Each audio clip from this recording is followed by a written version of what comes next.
My name is Jesse, and I am an alcoholic, and I have recovered from a hopeless state of body and mind. I used to be a slave to drugs and alcohol, and now I am free. That freedom came from working the 12 steps of Alcoholics Anonymous. To boil down recovery to its essence, the 12 steps effected a change in me, specifically a change where I can now think rationally about a subject that I was incapable of thinking rationally before. And because we are rational animals, and our life is founded on reason, because I am able to think rationally, I have gained my life back, and for this I am profoundly grateful. I am also a student of philosophy, and for the last several years I have studied the works of Aristotle. The ideas of Aristotle provide a profound and beautiful explanation for the world and human nature and morality. Both recovery and Aristotle have had a deep effect on me, and I have realized that the 12-step recovery and the ideas of Aristotle are congruent with each other. The power of Aristotle's system lies in its explanatory power. And I would like to use this system to explain the 12-step process. The 12 steps are congruent with virtue ethics, which states that human morality can be found in the character of man, which is the sum of his virtues and his vices. That for man to achieve his ultimate purpose in life, he must strive for virtue and flee from vice. Though Aristotle's ethics is virtue ethics, it did not originate with him. The idea of virtue and vice was old when he wrote about it 2,300 years ago. The purpose of this paper is virtue ethics. To provide a sound foundation of ethics, I must talk about metaphysics and philosophical psychology. Ethics must be founded in sound psychology, and psychology must be founded in solid metaphysics. Besides Aristotle, I will consider the ideas of other philosophers who have worked in the tradition of Aristotle, most notably St. Thomas Aquinas, who lived during the 1200s, and modern philosophers such as Joseph Piper and Reginald Garrigou-Lagrange. It is my goal to bring my reader to a deeper understanding of the steps and why they are so powerful. I believe Aristotle's systems provides a means for this explanation, and I hope I am able to do the 12 steps in Aristotle justice. I would also like to beg my readers' patience, for this paper is very imperfect. One notable imperfection is that I repeat myself numerous times in the paper. This is because my memory is poor and I forget what I have written. I have decided to allow these repetitions in hopes that what I have repeated is important enough to be read again. Another imperfection comes from my explanation of metaphysics and psychology. These are difficult subjects. They are difficult to learn and understand, and they are difficult to write about. So if you find yourself struggling with these ideas, it is probably due to my poor writing. I would invite my reader to be patient with themselves and reread what I have written, and to look these ideas up on the internet to find further explanations from other perspectives. Also, when I first discovered the correlation between Aristotle and the 12 steps, I thought I would be able to create a profound new insights into the steps. But after writing everything out, I have to admit that there is essentially nothing new in my analysis of the steps, nothing beyond the common wisdom that is about the steps in the fellowship. I am merely showing the congruence between these steps and virtue ethics. I would like to provide a brief summary of my personal history with addiction and recovery, so that my reader can understand why the 12 steps are so important to me. First of all, I would like to clarify the nature of addiction. Through this paper, I will be quite critical of modern psychology. Because modern psychology is impotent to effect genuine recovery. Because psychology carries with it a gross misunderstanding of the human person. And I am loath to see modern psychology ideas entering the halls of Alcoholics Anonymous and diluting its message. The first myth I would like to address is that people who use drugs because of childhood trauma. First of all, I know this is false because I have met many addicts who had wonderful and fulfilling childhoods. Second, I experienced childhood trauma. But if I am honest with myself, that is not why I drank. The only thing that explains my addiction is the disease of alcoholism, the cycle of obsession, and the phenomenon of craving. If I asked myself if I had a childhood free of abuse and trauma, would I still have used drugs and alcohol? The answer is an emphatic yes. If I drank only to deal with negative emotions, I would have drank moderately. With only a few beers, my mood is lifted. But I didn't drink only a few beers. I began using drugs as a teenager, about 14 years old. My favorite at that age was pot and LSD. The emotional background to this was that as a child I had a stepfather who abused me. He made my life miserable. My mother divorced him shortly before I began using, and I was very angry. So I made a decision to be selfish. No one took care of me, so I was going to take care of myself. I became the most important person in my life, and this taking care of myself involved drugs and alcohol. Now, I may seem to be contradicting myself, but not really. The proximate cause of my drug use was selfishness, not trauma. It was a choice that I made. Experience is not what happens to you, it's what you do with what happens to you. Based on my experience, I chose to be selfish. I don't beat myself up for making that decision. It made sense given the circumstances of my life and what I knew at the time. But the fact remains I chose to become selfish. I chose to use because of selfishness. This idea will become vitally important when we consider recovery. At this point in my life, I got arrested and put in juvenile drug court.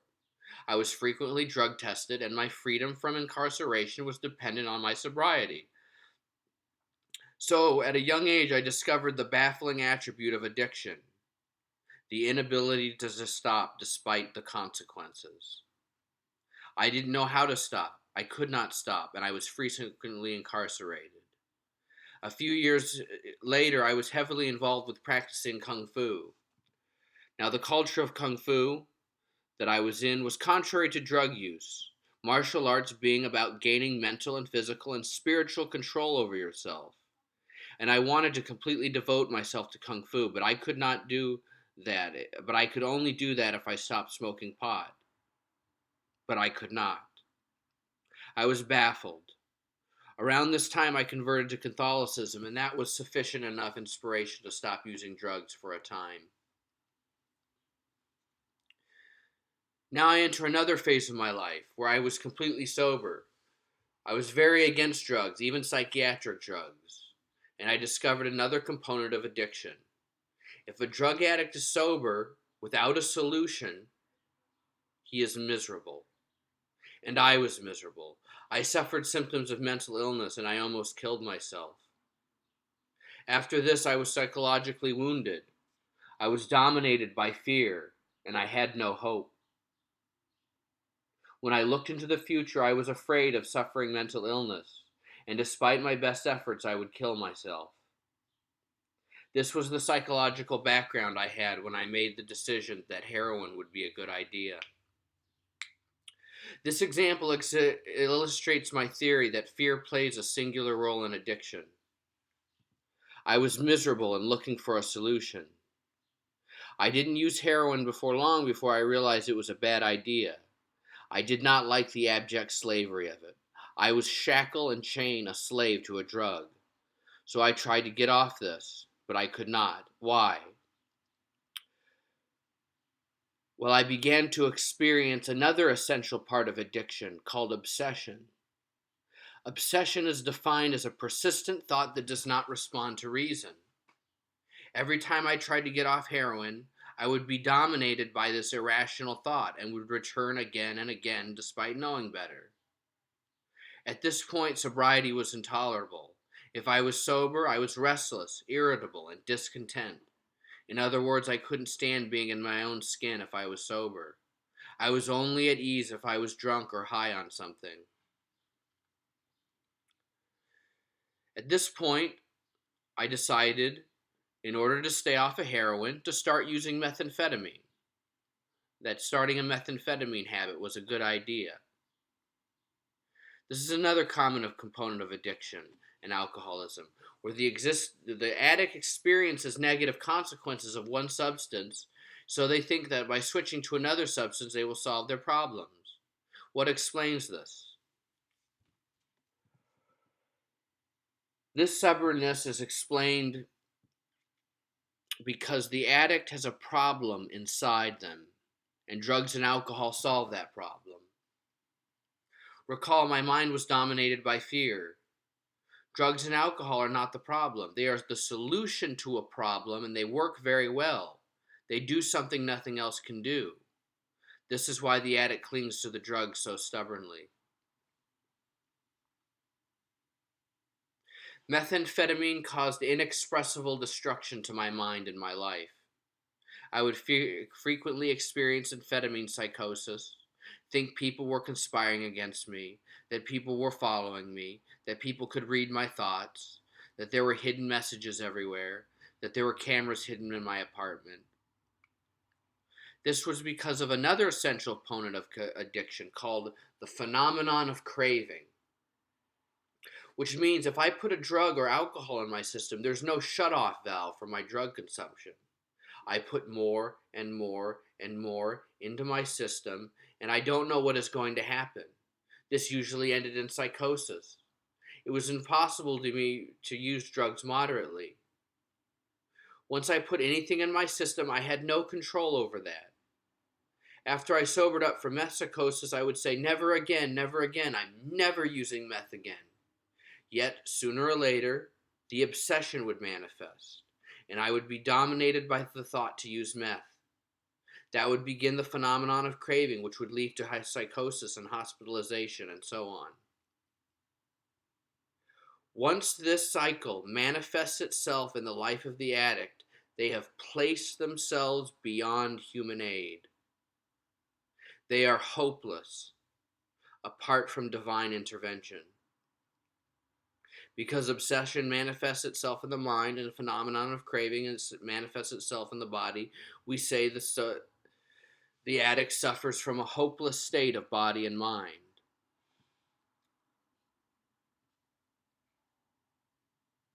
I was eventually able to get away from meth, and I did this by turning to alcohol. Alcohol for me was much more difficult to get away from. It solved the problem and had the illusion of normalcy. With meth and heroin, I didn't have to use them for long before I knew they were bad ideas. Not so with alcohol. Alcohol was the thing I loved most in life, because it did something nothing else could do. It solved my problem.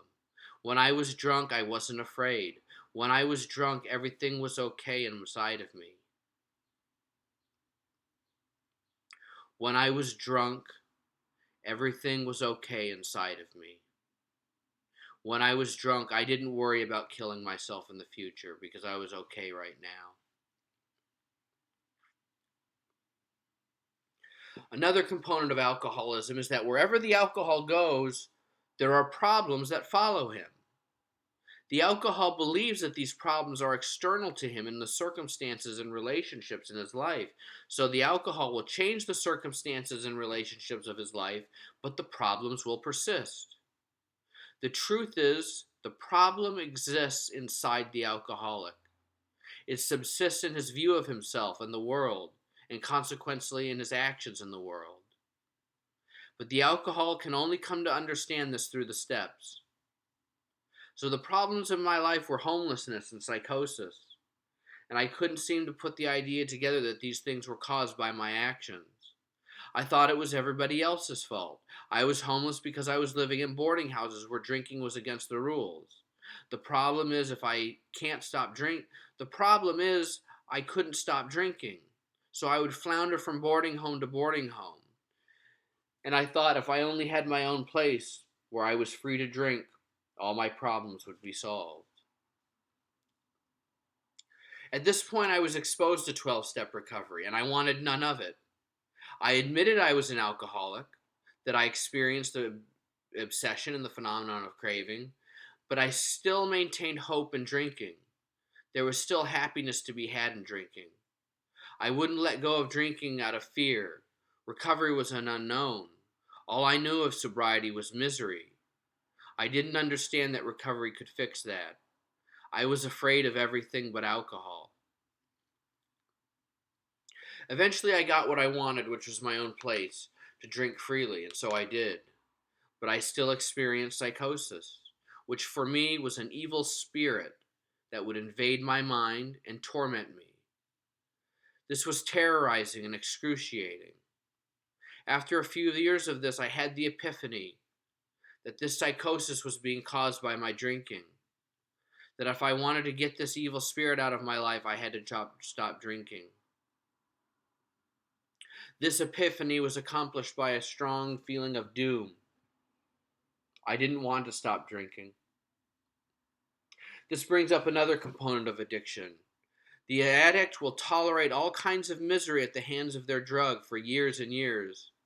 But eventually, hopefully, they will get to a level of suffering that they will not tolerate, and they will put their foot down and seek recovery. So suffering plays an essential role in recovery. But when it comes to suffering, the alcoholic can be very stubborn. So I put my foot down. I would not tolerate the evil spirit in my life, and so I decided to get sober.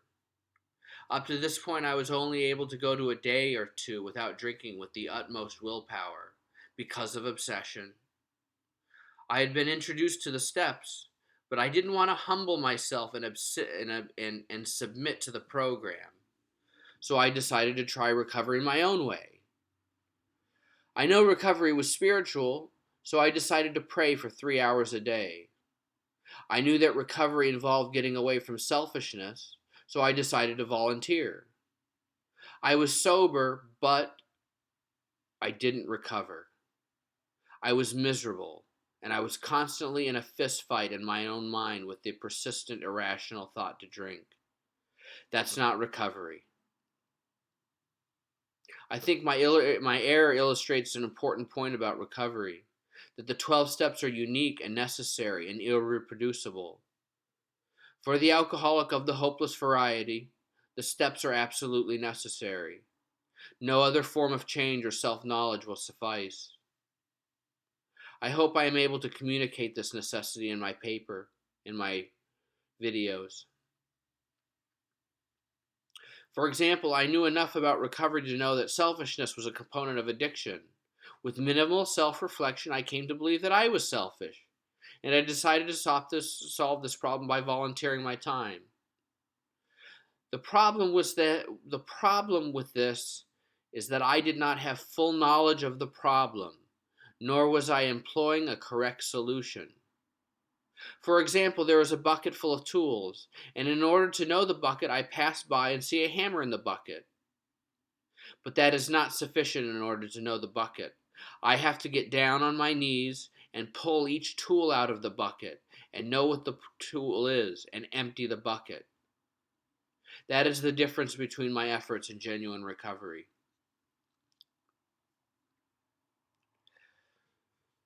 So after about 7 months of sobriety, I relapsed, which is a wonderful story that illustrates some principles about recovery. At this point, I was beaten down by obsession every day, and I was miserable.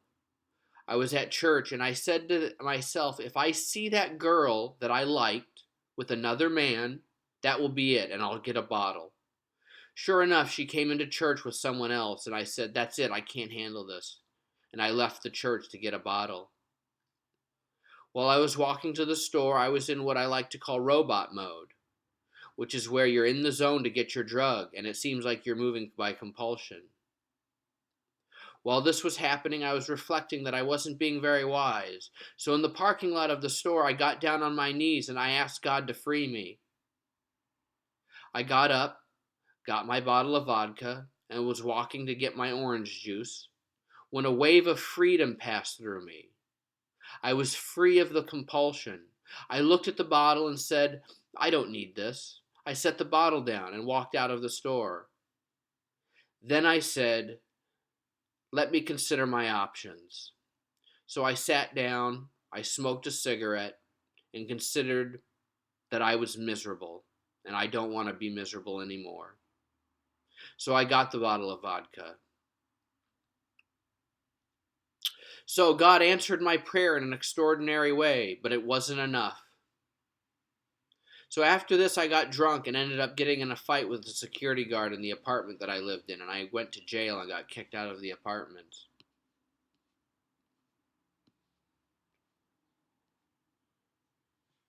So this experience humbled me, and I decided to do the 12 steps of Alcoholics Anonymous. And since May 19th of 2018, it will be 3 years of sobriety. I have been able to maintain my recovery through intense psychological suffering and mental illness and hospitalizations. And despite many difficulties and imperfections in my life, at times I reflect and I realize that everything is okay inside of me, and everything is okay outside of me. And when all is said and done in my life, I am profoundly grateful for what God has done in my life, freeing me from slavery. And I am even grateful for the pain and difficulties in my life that have served to strengthen and perfect me.